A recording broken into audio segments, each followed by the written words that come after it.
Todos nós. Muito obrigado. Obrigado. Bom dia.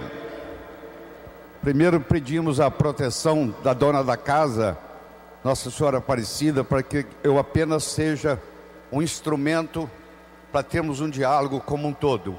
Eu vejo que aqui não só estão os jovens, mas aqui também estão os pais dos jovens.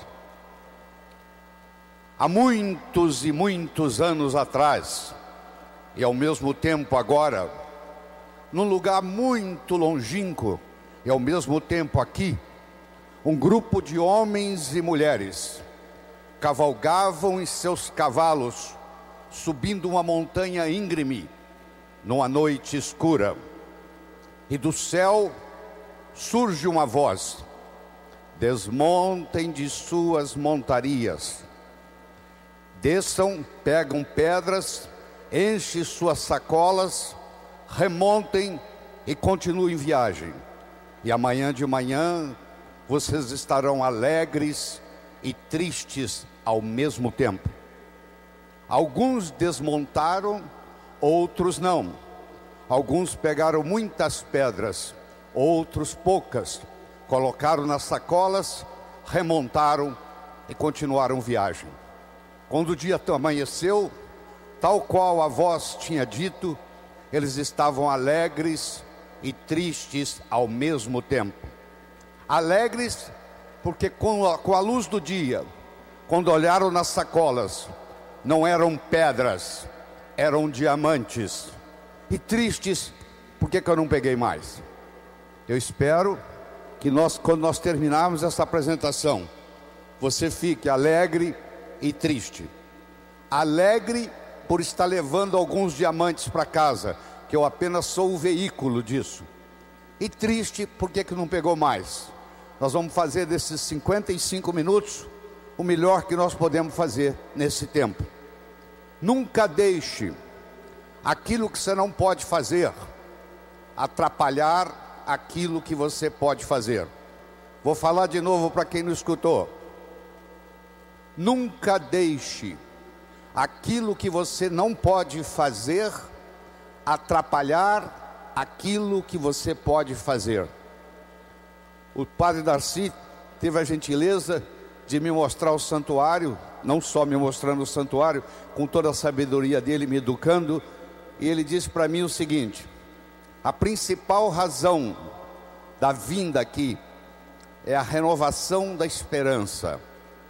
Isso é muito importante, porque nós começamos a morrer quando as nossas recordações começam a ficar mais fortes que as nossas aspirações. Quando a pessoa começa a conjugar o verbo no passado, eu fiz, eu era, você sabe que essa pessoa começou a dar Deus para a vida. Então, quando você renova a sua esperança, você percebe que você pode ter novas metas, novos sonhos. E eu tenho aqui um desafio para você que está nos escutando. Eu gostaria que você agora pensasse nas 3 coisas mais importantes que aconteceu na sua vida até hoje, desde o dia que você nasceu até hoje. Quais foram as 3 coisas marcantes, boas na sua vida? Se você tivesse que selecionar 3 momentos da sua vida para representar o seu viver nesse planeta Terra. Teilhard de Chardin, o teólogo jesuíta francês, dizia o seguinte: nós não somos seres humanos tendo uma experiência espiritual. Somos sim seres espirituais tendo uma experiência humana. Nós estamos passando um tempo aqui na Terra para adquirir uma experiência humana. Temos momentos agradáveis e momentos desagradáveis. Não é à toa que nós nascemos chorando, porque nós sabemos a barra que nós vamos enfrentar na vida. Aqui é planeta Terra, aqui não é paraíso. Se você quiser ser feliz 24 horas por dia, 365 dias por ano, você está no lugar errado. Aqui nós temos momentos felizes e momentos não tão felizes. Faz parte da vida. É como se fosse uma montanha russa. Tem momentos que nós estamos muito bem, tem momentos que nós não estamos muito bem. E você já sabe que se não estiver muito bem, não vai durar muito, vai melhorar. E se estiver muito bom, também não vai durar muito, vai piorar. Se você aprende esse conceito da montanha russa, isso ajuda. Mas vamos voltar lá. Você vai pensar em 3 momentos especiais da sua vida, marcantes, coisas importantes que ocorreram com você desde que você nasceu até hoje. Escolha uma, escolha 2, escolha 3. Eu vou assumir que você já tem na sua mente esses 3 momentos mágicos. E eu vou fazer aqui uma declaração. Pelo menos 2 desses 3 momentos mágicos da sua vida não foram programados. Você se casou um dia, teve filhos, constituiu uma família. O dia que você conheceu o seu esposo, a sua esposa, foi assim? Você levantou um dia e disse assim: hoje eu vou conhecer alguém por quem eu vou me apaixonar, com quem eu vou me casar. Foi assim? Não foi. Você foi a algum lugar, você conheceu alguém, você se apaixonou, você se casou. Se você começar a analisar sua vida, os momentos mágicos da sua vida não foram programados. Você estava fazendo uma coisa e num ângulo de 90 graus, algo aconteceu de mágico, de milagroso. São os milagres que acontecem a cada momento, que nós não chamamos de milagres, mas eles são milagres. Você vai ao supermercado comprar 1 quilo de açúcar, você está na fila do caixa para pagar o seu quilo de açúcar, alguém começa a conversar com você, lhe dá uma dica, você fatura R$1 milhão. Você foi ao supermercado comprar 1 quilo de açúcar e sai de lá com a ideia de R$1 milhão. Mas essa ideia de R$1 milhão só vai se concretizar se você tiver no seu coração a esperança de que a coisa vai dar certo. Porque se você tiver no seu coração a expectativa que vai dar errado, eu lhe aconselho a nem começar, porque não vai dar errado. Henry Ford tinha uma frase que dizia assim: se você pensa que pode, ou se você pensa que não pode, de qualquer jeito você está certo. Se você pensa que pode, você vai trabalhar para que isso aconteça e vai se concretizar. Se você pensa que não pode, você não vai fazer nada e isso não vai acontecer. Quer dizer, a profecia de pode ou não pode vai se manifestar. Você não faz um bolo só com farinha, nem só com manteiga, nem só com ovos. Você precisa de vários ingredientes. O bolo da vida necessita vários ingredientes. E um desses ingredientes é o diálogo. Um desses ingredientes é a capacidade de se comunicar. Ele não é o único, mas ele é fundamental. O primeiro ingrediente, eu diria, é o respeito que você tem para com você mesmo. É a sua autoimagem, é o quanto você gosta de você. Ninguém pode ofertar o que não tem. Você não pode ofertar amor para o próximo se você não tem amor por si mesmo. Você não pode ofertar inteligência para o próximo se você não tem inteligência para você mesmo. Você não pode ofertar comunicação para o próximo se você não tem comunicação com você mesmo. Então a primeira coisa que Deus quer da gente é que nós tenhamos o amor próprio, que a gente se respeite no mundo. Isso chama-se autoestima, isso chama-se autoimagem. E eu tenho uma boa notícia para você: autoestima e autoimagem não é feito de cimento, não é feito de aço, é feito de linguagem. Ninguém está condenado a ser quem sempre foi. Vou falar de novo. Ninguém está condenado a ser quem sempre foi. Nós somos os únicos animais no planeta Terra que temos a habilidade de transcender. Transcender significa começar de novo. Não interessa o que aconteceu na sua infância, não interessa o sofrimento que você teve até hoje. O seu passado foi uma necessidade para você chegar até aqui. O seu futuro é uma possibilidade para você ir onde você quiser ir. Mas se você não se conscientizar disso, o seu futuro vai ser nada mais, nada menos do que uma repetição dos padrões do seu passado. Quais são os padrões existentes na sua família que você gostaria de se livrar deles? Porque a sua família, como a de qualquer outro, não é perfeita. O indivíduo, para ser médico, precisa fazer medicina. O indivíduo, para ser advogado, precisa fazer direito e fazer o exame da OAB. O indivíduo, para ser jornalista, precisa fazer jornalismo. Para você ser pai e ser mãe, você só tem que fazer uma coisa: copular, ter relação sexual. E os filhos nascem. Então os pais, 99,99, não estão preparados para ser pai e mãe. Vão aprendendo com o erro dos filhos. Os seus pais erraram com você, os pais deles erraram com eles, você errou com seus filhos vão errar com seus netos. Isso faz parte da vida. Não precisa ficar com sentimento de culpa disso não, porque é assim que é assim que a vida funciona. A gente vai aprendendo com os erros.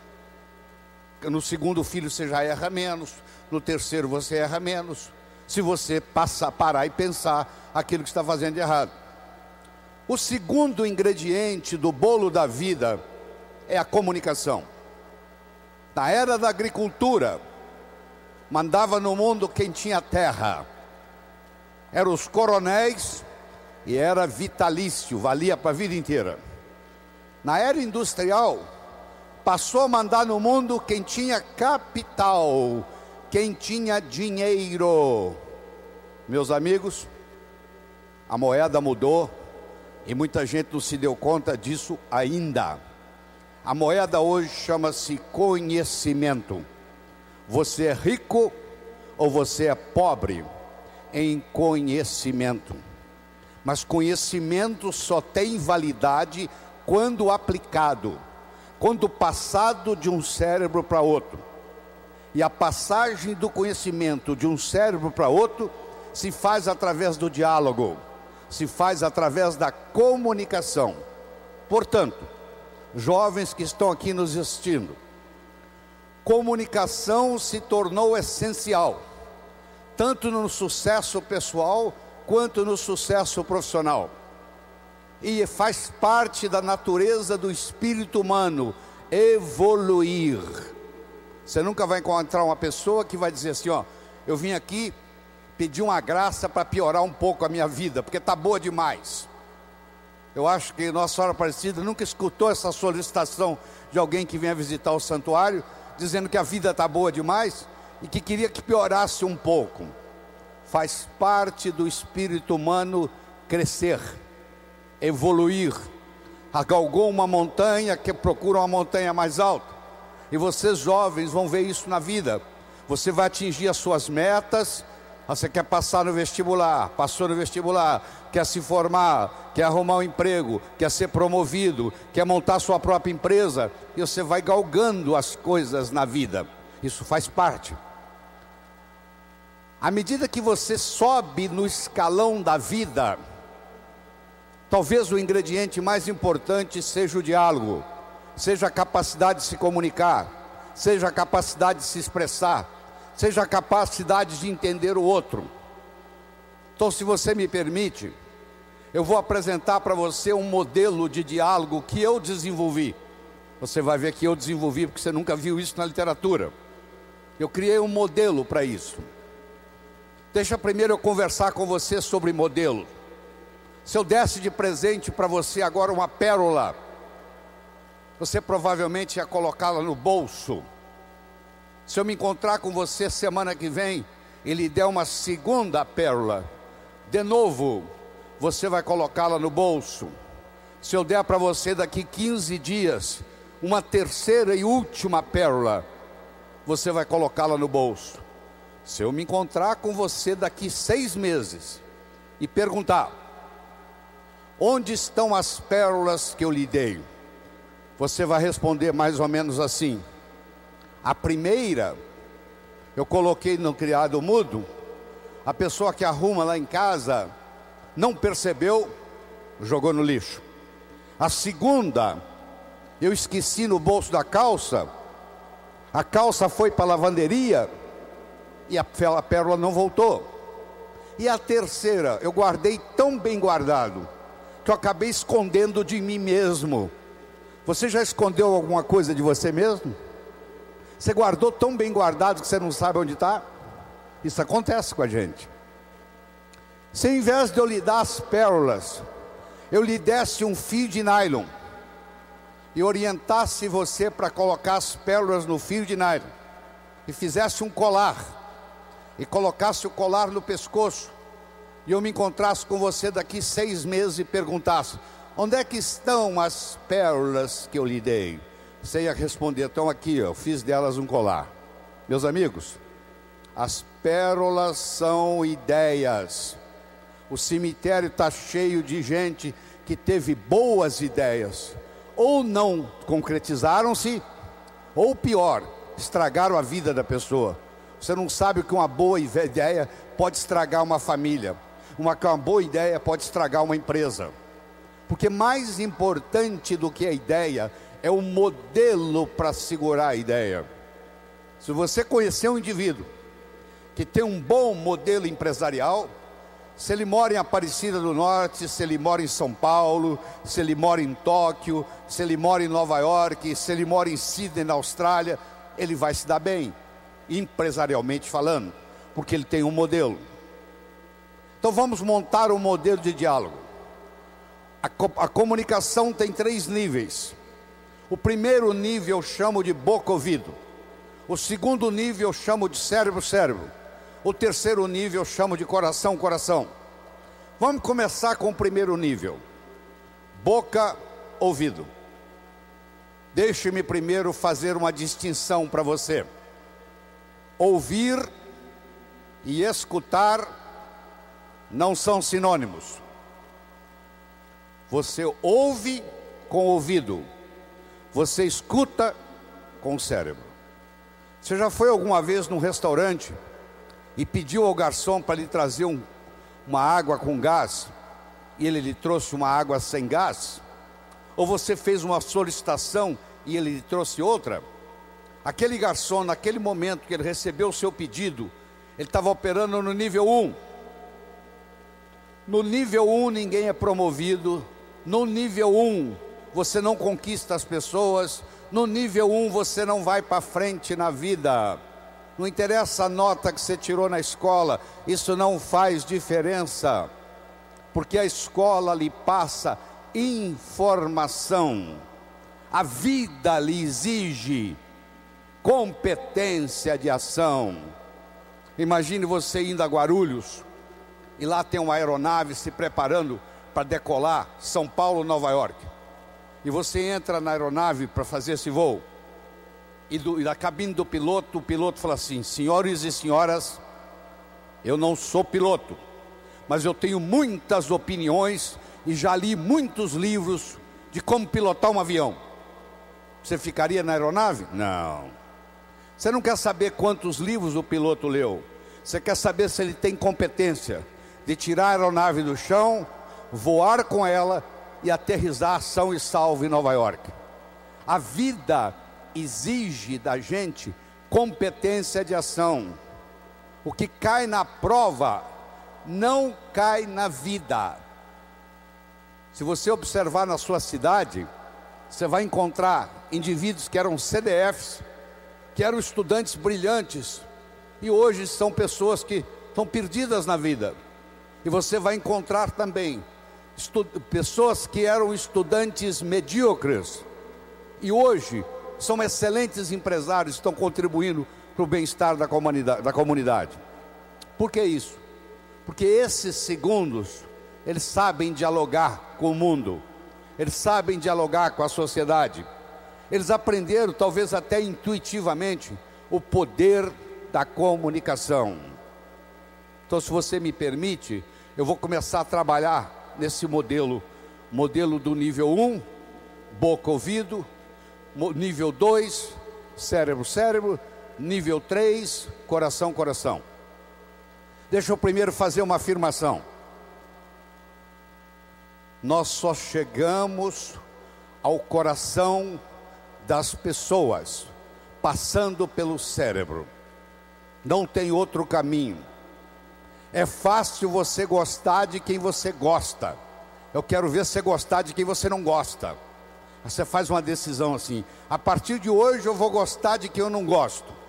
Essa decisão é puramente do pescoço para cima. É uma decisão que não vai levar a nada. Porque se você não gosta da pessoa, fica difícil chegar no coração. O caminho para você você tem que entender a pessoa, entender a problemática dela, entender de onde ela está vindo, por que ela atua daquele jeito. Aí finalmente você aceita a pessoa e chega no coração. Quando você está operando no diálogo no nível 1, não acontece nada. É o pai que está dando um sermão para o filho, e entra num ouvido e sai no outro, e o pai não percebe que ele vem falando isso há 5 anos e não funcionou nada. Pelo contrário, o filho até ficou rebelde de escutar o pai falar aquilo, e o pai não se dá conta que aquilo não é diálogo, que é um monólogo que ele está falando para o vento, porque está entrando no ouvido e saindo no outro. Você deve conhecer um ditado popular que diz assim: a palavra convence, o exemplo arrasta. A palavra convence, o exemplo arrasta. O melhor modo de você educar seu filho não é com sermão. Isso não é diálogo, isso é monólogo. O melhor modo de você educar seu filho é com exemplo, dando exemplos. Aí a água mole em pedra dura, tanto bate até que fura. Ele vai vendo o exemplo daquilo que você quer que ele seja, ele vai observando aquilo todo dia, chega uma hora, ele e ela incorpora na estrutura psicológica. E como eu disse quando eu estava sendo entrevistado aqui na televisão, um pai de 45, uma mãe de 45, que conversa com um filho de 15, ela tem que entender que o filho de 15 nunca teve 45, e uma mãe de 45 já teve 15 anos. Então é função do pai, da mãe, descer ao nível do adolescente, para poder haver uma comunicação. Eu só posso me comunicar com vocês se nós fizermos uma conversa que interesse vocês. Não tem outro jeito. Eu tenho que ver o interesse de vocês e começar a fazer um assunto que interesse a vocês. Então eu tenho que fazer de acordo com o seu interesse, não de acordo com o meu interesse. Eu vou fazer a vitrine da minha loja não de acordo com o meu gosto, de acordo com o gosto do cliente que eu quero atrair. Ah, mas eu tenho uma loja, eu tenho uma cunhada que é decoradora interna, ela fez uma decoração muito sofisticada. Que produto que você vende? Ah, eu vendo produto popular. Então você agora está com um problema sério. Quem gosta da vitrine entra, não encontra o produto que quer comprar. Porque quem gostou da vitrine sofisticada quer comprar produto sofisticado. E quem compraria o seu produto? Olha na vitrine, não tem coragem de entrar. Pronto, aquela vitrine tão bem organizada que a sua cunhada fez porque é decoradora interna, está atrapalhando o seu negócio. No diálogo, na comunicação, nós temos que modificar um pouquinho aquela frase que você conhece, que não é da Bíblia, tá? Quando eu falar, você vai falar, isso está na Bíblia, não está não. A frase é assim: faça aos outros o que você gostaria que fosse feito a você. A verdade não é bem essa. Faça aos outros o que os outros gostariam que fosse feito a eles. Se eu convidar você para jantar na minha casa em São Paulo, eu não vou lhe servir o meu prato favorito. Pode ser que você nem coma. Eu vou perguntar o que você gosta. Se eu quero agradar alguém num processo de diálogo, eu tenho que ver o que a outra pessoa quer ouvir. Eu vou começar por ali. e não o que eu quero passar. Quero que você entenda isso. Faça aos outros o que os outros gostariam que fosse feito a eles. Deixa eu contar para você uma pequena história. Eu conheci um senhor em São Paulo, um empresário muito bem sucedido, que me contou assim: doutor Laí, eu tenho um irmão gêmeo, único, univitelino, idêntico, igualzinho a mim. Eu nasci em Campina Grande, na Paraíba. Aos 14 anos eu me desentendi com a minha família, briguei com meu pai, briguei com a minha mãe, briguei com meu irmão, pulei na carroceria de um caminhão e fui para São Paulo. Eu fiquei 25 anos sem se comunicar com a minha família. E aqui em São Paulo eu ganhei dinheiro, virei empresário e tal. 25 anos depois eu ligo para casa. Eu fico sabendo que o meu pai já tinha morrido, que a minha mãe já tinha morrido e que sobrava esse meu irmão. Eu então resolvi dar um presente para o meu irmão, trazê-lo a São Paulo com ele e a mulher, para me conhecer, para conhecer os meus filhos, para conhecer os sobrinhos, e conhecer a família. Ele não quis vir de avião, eu mandei a passagem de ônibus. Eu fui buscá-lo na rodoviária e, para surpreendê-lo, eu organizei uma festa numa pizzaria, porque eu adoro pizza. E quando o meu irmão entrou na pizzaria, ele começou a passar mal, porque ele tinha nojo de pizza. Olha que interessante. Como esse empresário adora pizza, e ele queria agradar o irmão, ele achou a coisa mais lógica fazer uma festa numa pizzaria. Só que ele esqueceu de perguntar para o irmão se o irmão gostava de pizza. E aconteceu que o irmão não gostava, não tolerava pizza. Isso exemplifica o que está acontecendo com a gente. Eu quero mostrar o meu ponto de vista para você, mas eu não me preocupo como que você vai receber esse ponto de vista. Aí sabe o que acontece? A natureza colocou um ouvido no mesmo nível do outro. Entra num ouvido e sai no outro. Aí não deixa de ser diálogo, passa a ser monólogo, porque não tem repercussão. Para esse diálogo se ocorrer, primeiro eu tenho que ter uma mensagem forte. Você só vai continuar me escutando se você estiver gostando da mensagem. Eu tenho que ter algo para poder passar para você. Essa é a mensagem. Segundo, nós temos que conversar de uma forma metafórica. Como é que Jesus ensinava? Jesus ensinava contando histórias. Como é que eu vou ensinar para um sapo que nunca saiu da lagoa como é que é a onda do mar? Imagine esse problema. Você vai ensinar para um sapo que nunca saiu da lagoa como é que é a onda do mar? Como é que Jesus ia ensinar como é o mundo espiritual para quem está na terra? Sabe o que ele fazia? Ele fazia de uma forma metafórica. Ele contava parábolas, ele contava histórias. Quando eu lhe conto uma história, você não pode dizer que você não concorda com ela. Eu estou lhe contando uma história, e dentro da história eu coloco a ideia que eu quero passar para você. Era uma vez um navio de alta prioridade, porque carregava ouro, e de repente o motor desse navio enguiçou, e o dono do navio disse: para, traga aqui o melhor mecânico da região. Eles trouxeram. Ele trabalhou um dia inteiro, não conseguiu consertar o motor. Ele disse: para, traga aqui o melhor engenheiro mecânico do país mais próximo. Eles trouxeram. Ele trabalhou 2 dias, não conseguiu consertar o navio. Ele disse: para, traga aqui de onde estiver, de helicóptero, quem montou essa máquina desse navio. E eles procuraram, encontraram e trouxeram ele e um assistente. E eles desceram no navio de helicóptero, foram até a casa de máquinas, escutaram o barulho da tubulação, tocaram nos tubos, e tinha uma válvulazinha vermelha num canto. E ele perguntou para o assistente dele: você tem um martelo? Tem, me empresta. Ele foi lá e pim, ligue. Eles ligaram, tudo funcionou às mil maravilhas. Os 3 indivíduos que trabalharam, o primeiro que trabalhou um dia, o segundo que trabalhou 2 dias, e esse que deu a martelada na válvula, mandaram as suas respectivas contas. Quem trabalhou um dia, mandou uma conta de $100.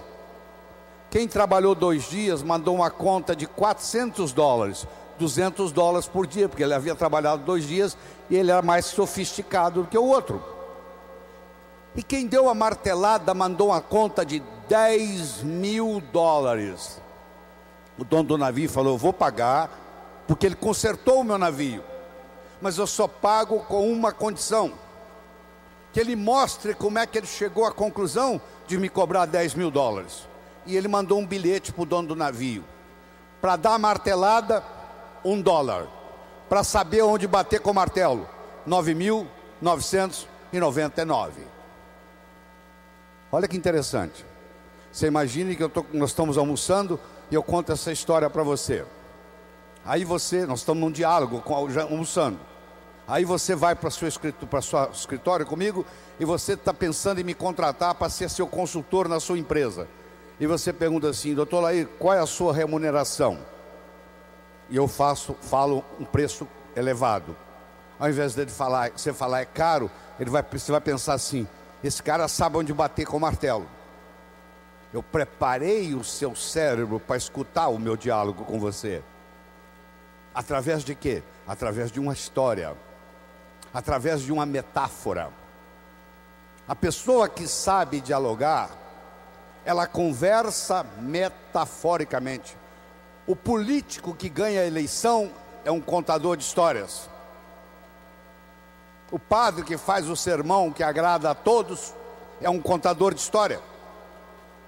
Porque quando você está contando uma história, a mente crítica baixa. Você conta a história e leva o que você quer levar junto da mensagem. E a mensagem entra na estrutura psicológica. Terceira coisa importante no diálogo é uma linguagem apropriada. Você já foi a um médico e o médico começa a usar aquela terminologia médica que só ele entende. E aí você volta e a sua família te pergunta: e aí, o que você tem? O que o médico falou? Ah, não entendi o que o médico falou. Esse médico não tem nada de inteligente. Ele tem que conversar numa linguagem que o paciente entenda. Você está com um processo difícil na justiça, você vai visitar um advogado e ele começa com aquela terminologia jurídica e você não sabe o que ele está falando, precisa de alguém para traduzir. A própria Bíblia tem uma citação dizendo que se você não falar a linguagem de quem está lhe escutando, você está falando aos ares. Então é muito importante, quando você vai dialogar com alguém, não está na hora de você exibir vocabulário sofisticado, tem que ser um diálogo onde a pessoa inteligente entenda. Ela não precisa ter nenhuma sofisticação intelectual para entender. Deixa você usar a terminologia intelectual quando você estiver conversando com o intelectual. E outra coisa importante é a percepção.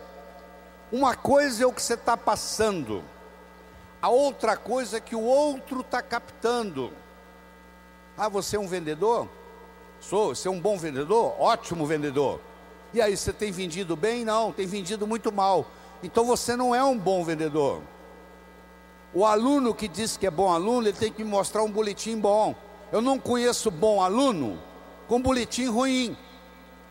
O mínimo que você tem que me mostrar como bom aluno são boas notas no boletim. Isso lhe caracteriza como bom aluno. Se você é vendedor e você não está vendendo o que você gostaria de vender, você vai me desculpar, a tecnologia, a abordagem que você está usando de vendas está sendo inadequada.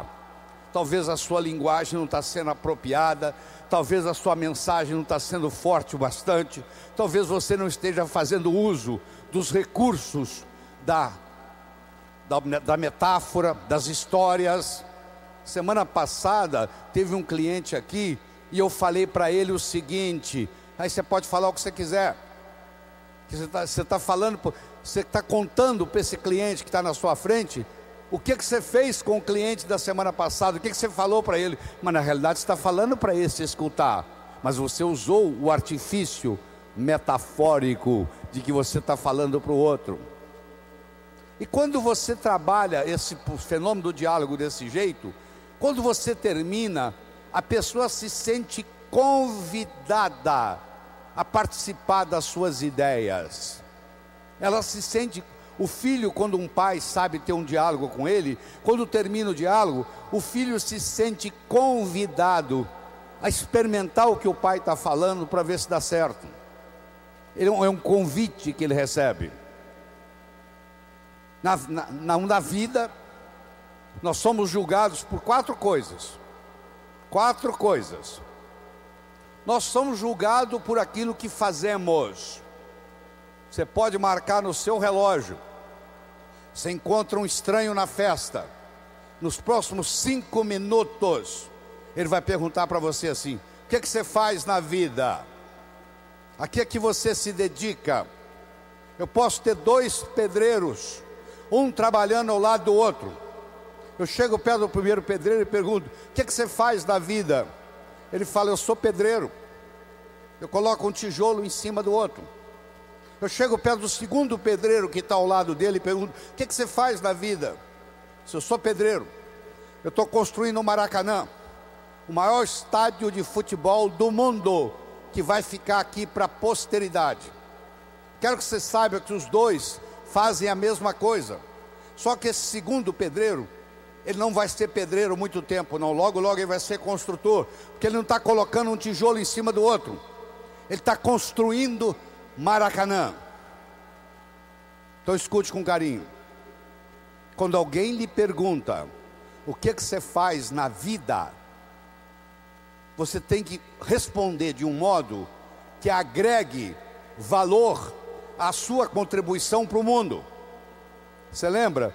Quando eu comecei a minha entrevista aqui na televisão, eu disse: a minha missão de vida é transformar as pessoas de uma forma alegre e poderosa, com amor e sabedoria. O que você faz da vida, Lair? Eu transformo as pessoas de uma forma alegre e poderosa, com amor e sabedoria. Isso é diferente de dar palestra. Isso agrega valor. Então, você quer melhorar seu poder de diálogo, você tem que definir a sua contribuição no universo de uma forma que agregue valor. Segundo, você é julgado pela sua aparência. Não é estar bem vestido, não. Estar adequadamente vestido para a ocasião. Você não quer ir num médico que está de camiseta. Você quer ir num médico que esteja de branco, de preferência com estetoscópio no pescoço, que você chega lá, ele tem um arquétipo do branco. Se você pensa nos anjos, eles se vestem de branco. Se você pensa nos profetas, eles se vestem de branco. Se você pensa nos santos, a maioria se veste de branco. O branco tem um arquétipo de cura. Quando você está de frente de um médico que está todo de branco, só de você olhar o médico você já começa a melhorar, antes dele receitar qualquer coisa, antes dele examinar você. É uma pena que os médicos não entendam a força do arquétipo branco no processo de cura. É uma pena. Terceiro, você é julgado pelo que você diz. Enquanto você não disse nada, ninguém sabe se você é inteligente ou deixa de ser. No momento que você falou e falou besteira, não tem jeito de você voltar atrás. Uma palavra falada, uma flecha lançada, uma oportunidade perdida, não tem jeito de voltar atrás. Então muitas vezes você tem que morder a língua, porque uma vez que você falou uma coisa inadequada, você não tem jeito de trazê-la de volta. E finalmente ser julgado, não só pelo que você diz, mas como você diz o que você diz.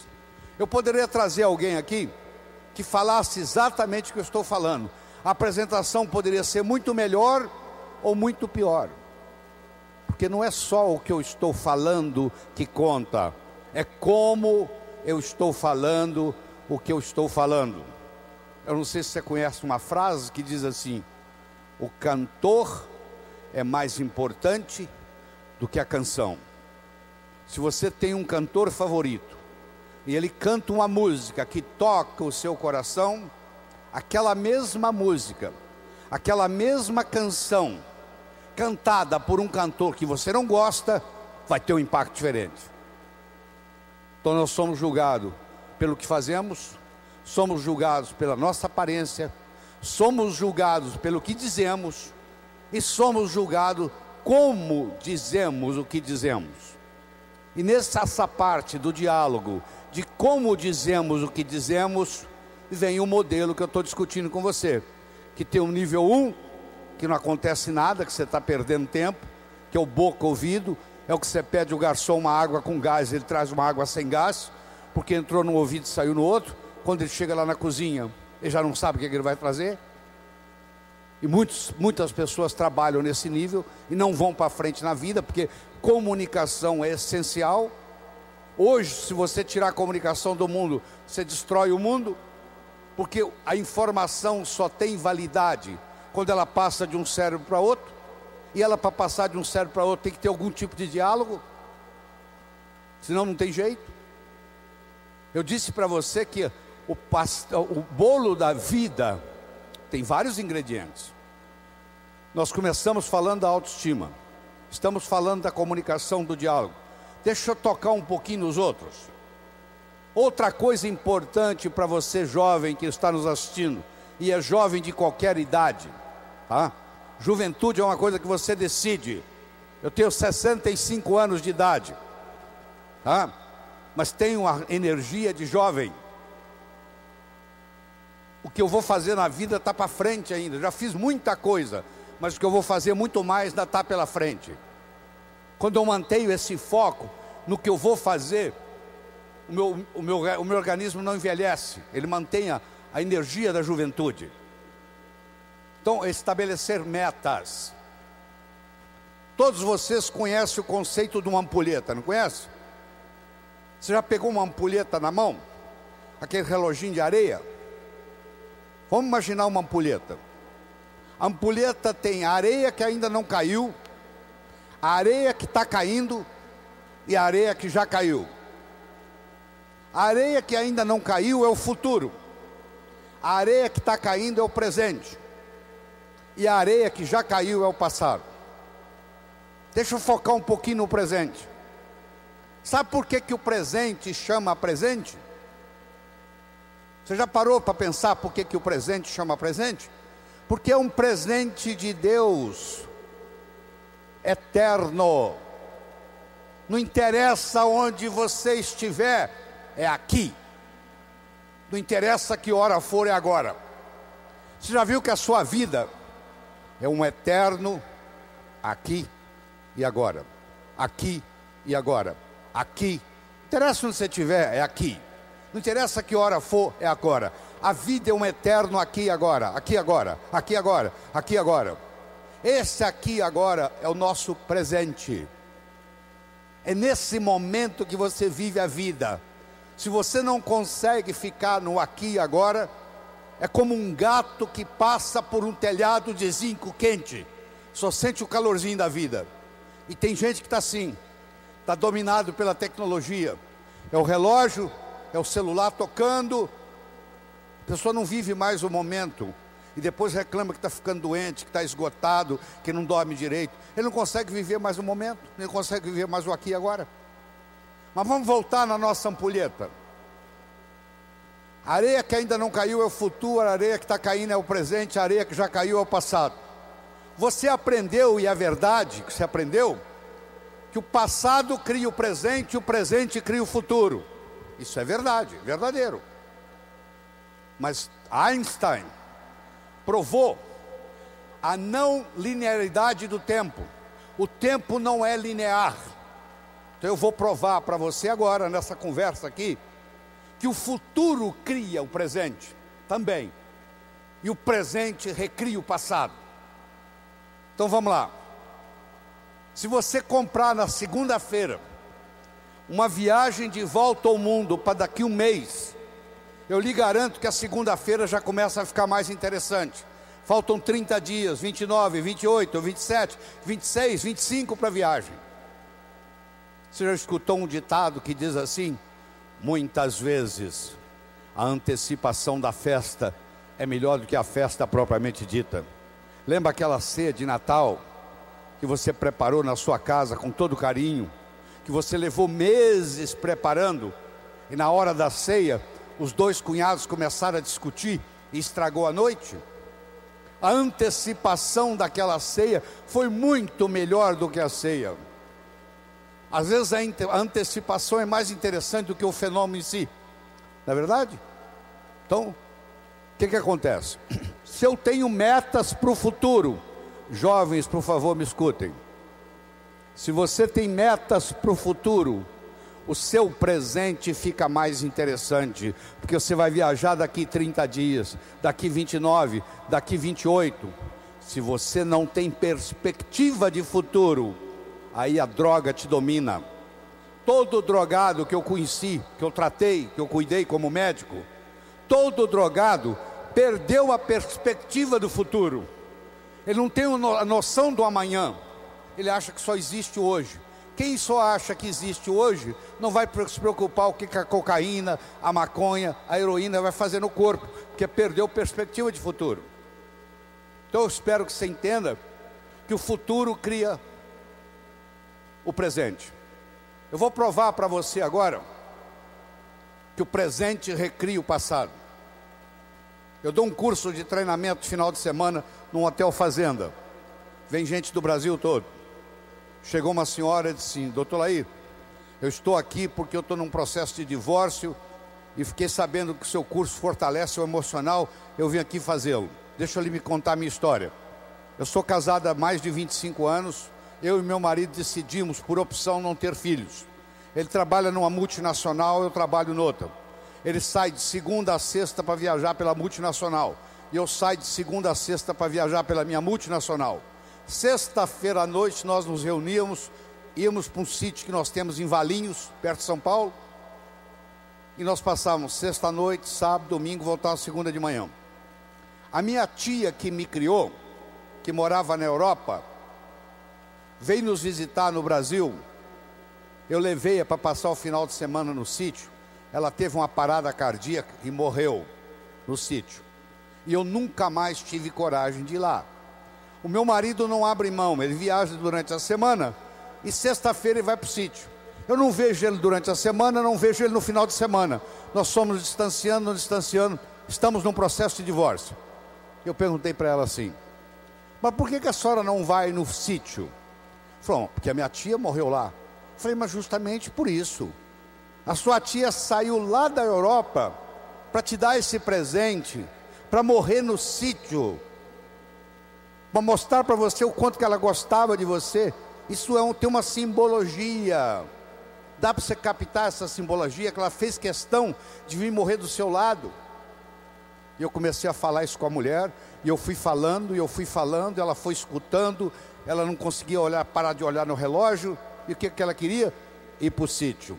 Que é o final da história. Ela voltou a ir para o sítio, está casada com o marido até hoje. Eu não consigo mudar o fato da tia dela ter morrido no sítio. Eu mudei no diálogo a interpretação da morte da tia dela no sítio. Eu não consigo mudar o passado de ninguém, mas eu quero que você saiba que tudo que aconteceu com você aconteceu por uma necessidade, talvez espiritual. Talvez tenha trazido você até aqui, esse santuário. O seu passado é uma necessidade que aconteceu para você chegar aqui. Ele é conhecido, você sabe o que aconteceu. O seu futuro é uma possibilidade, e ele é desconhecido até que você decida qual que ele vai ser, porque você pode criar o seu futuro. Nós somos os únicos animais no planeta Terra que temos a habilidade de pensar em futuro. E eu sugiro que você se concentre lá, no futuro, porque é lá que você vai passar o resto da sua vida. Só por isso. Você não vai passar a sua vida no passado. Perdão, antes de ser um ato de amor, é um ato de inteligência. Só não perdoa quem é burro. eu não vou perdoar o meu pai pelo que ele me fez. Onde é que está seu pai? Aí ele já morreu. Aí ele vai ficar muito sem dormir hoje à noite por causa disso. O fato de você não perdoar o seu pai é mais ou menos assim: eu vou tomar o veneno para matar aquele cara, mas eu tomo o veneno. Isso não é tão ridículo, não é? O cara vai tomar o veneno para querer envenenar o outro. Quando eu tenho ressentimento do meu pai, quando eu tenho ressentimento da minha mãe, primeiro eu vou ter ressentimento de todos os homens e todas as mulheres no mundo, porque isso vai repercutir. Cada vez que eu encontrar um homem, vai lembrar do meu pai, eu vou ter problema. Cada vez que eu encontrar uma mulher, eu vou lembrar da minha mãe, vai ter problema. Então, se você perdoar o seu pai e perdoar sua mãe incondicionalmente, só pelo fato dele ser seu pai e pelo fato dela ser sua mãe, não é a pessoa em si, não. Eu estou querendo que você perdoe o arquétipo pai. Eu estou querendo que você perdoe o arquétipo mãe. Não é que agora você perdoa a sua mãe, você tem que trazê-la para morar com você, não. Você que tem que terminar e dizer, ó, o que você fez foi feito, você fez o... Eu lhe garanto que os seus pais fizeram o melhor que eles sabiam fazer. Não fez melhor porque não sabia. Eles não sabiam o que eles não sabiam. No momento que você perdoa, isso é mágico no seu corpo, porque isso muda tudo. Isso muda a sua energia, muda a sua capacidade de ganhar dinheiro. Se você tem ressentimento do passado, você cancela o seu futuro, você não tem perspectiva de futuro. O ressentimento do passado não deixa você ter perspectiva de futuro. Então eu espero que você aproveite nesse lugar sagrado que nós estamos, nesse santuário, que você, no momento de visita, que você está visitando alguma das repartições aqui, que você pense nisso. Pô, o doutor Laí me falou isso, deixa eu refletir. Eu quero, Virgem Maria, eu quero Nossa Senhora Aparecida, que me perdoe, que eu deixe o meu coração se abrir. Deixa eu perdoar os meus pais incondicionalmente. Não interessa o que eles fizeram ou deixaram de fazer. No momento que você fizer isso, seu coração vai se abrir. E essa renovação de esperança que o Padre Darcy me ensinou, vai encher o seu coração. E a sua viagem aqui vai ficar inesquecível. Que vai ficar um antes e vai ficar um depois. Eu estou chegando ao final, eu ainda tenho 5 minutos. Eu gostaria de terminar contando uma história. Era uma vez um escritor que morava à beira-mar. Ele tinha por costume caminhar na praia de manhã, e à tarde e à noite ele escrevia.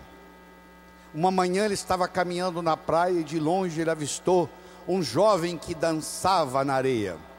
Aquilo despertou a curiosidade dele e ele se aproximou. Quando ele se aproximou, ele percebeu que o jovem não dançava. O jovem estava jogando coisas no oceano. E ele perguntou: o que você está fazendo? E o jovem respondeu: a maré está baixa, o sol está quente, essas estrelas do mar estão morrendo desidratadas na areia. Eu estou jogando-as de volta ao oceano. Meu jovem, diz o escritor, será que você não entende que existe centenas de quilômetros de praia, centenas de milhares de estrelas do mar na areia? Você jogar uma ou outra de volta ao oceano não vai fazer diferença nenhuma. O jovem foi lá, pegou uma estrela do mar, jogou no mar, olhou para o escritor e disse: para essa eu fiz diferença. O escritor foi para casa. Naquela tarde ele não conseguiu escrever. Naquela noite ele não conseguiu dormir. Na manhã seguinte ele levantou cedo, se juntou ao jovem e começou a jogar estrelas do mar de volta ao oceano. Eu não sei o que você vai fazer com esse material que você acabou de escutar, mas eu posso lhe dizer uma coisa: tudo vale a pena quando a alma não é pequena. Já dizia Fernando Pessoa. Se um de vocês captar isso aqui, já valeu a pena eu ter vindo aqui falar essa manhã. Eu espero de coração que novos caminhos se abram à sua frente, que o vento sopre levemente às suas costas, que o sol brilhe suave e morno no seu rosto, que a chuva caia de mansinho em seus campos, e até que nos encontremos de novo, que Deus lhe guarde nas palmas de suas mãos. Muito obrigado.